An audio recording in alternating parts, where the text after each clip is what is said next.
Hi, my name is Johnston. I'm the owner and project manager of True North Underpinning. A few of the reasons why people will get underpinning done on their house would be A, to turn an unlivable 6-foot deep basement into a very comfortable space. B would be to have a basement apartment to help with an income property. Or C would be if there is any sort of structural deficiencies with the home, like a sagging foundation.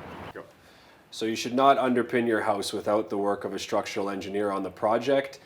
They'll come in and meet with you, go over the design that you'd like, talk about the depths and any problems or concerns that may arise. After that too, a lot of the times city inspectors do require a structural engineer to inspect the work due to the structural nature of it. So it's very important that you're comfortable with the engineer that you're working with. So when the job begins, the foundation wall is marked out in sections in accordance with the engineered drawings, usually 1, 2, 3, and the sections are anywhere between 3 to 4 feet wide.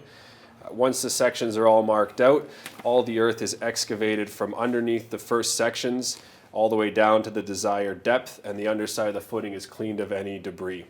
Once that's all been done, it should be inspected by either a city inspector or an engineer. After that approval, you can put your forms on and pour the concrete, which is then vibrated to ensure an even distribution and a flat surface to work off afterwards. Once all the underpinning sections are completed and the concrete is cured, you can then excavate all the earth that's remaining in the basement down to the depth that you had for your footings.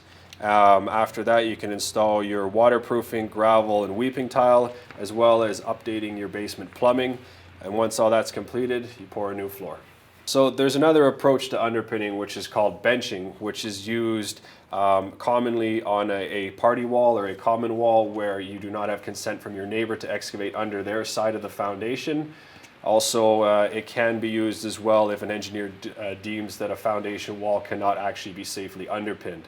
So unlike the underpinning, benching leaves a load-bearing soil underneath the footings undisturbed and in place.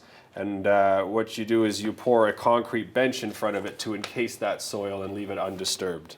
The bench is reinforced with rebar and anchored into the foundation wall to make sure it doesn't move, and it acts like a retaining wall for the load-bearing soil that's underneath your foundation.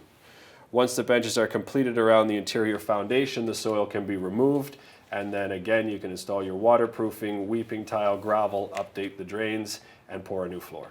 The cost for underpinning can vary based on site conditions and engineering concerns, but for an average 600 square foot basement going down 2 feet, you're usually looking at around $30,000 to $35,000.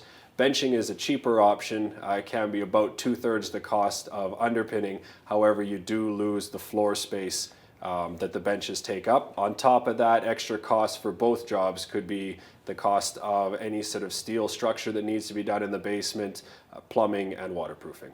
That can bring in around an extra $10,000.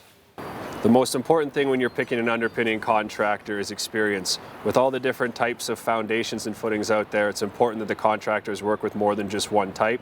As well, you should check as many references as possible, and if you're able to, visit a job that the company is doing at the moment.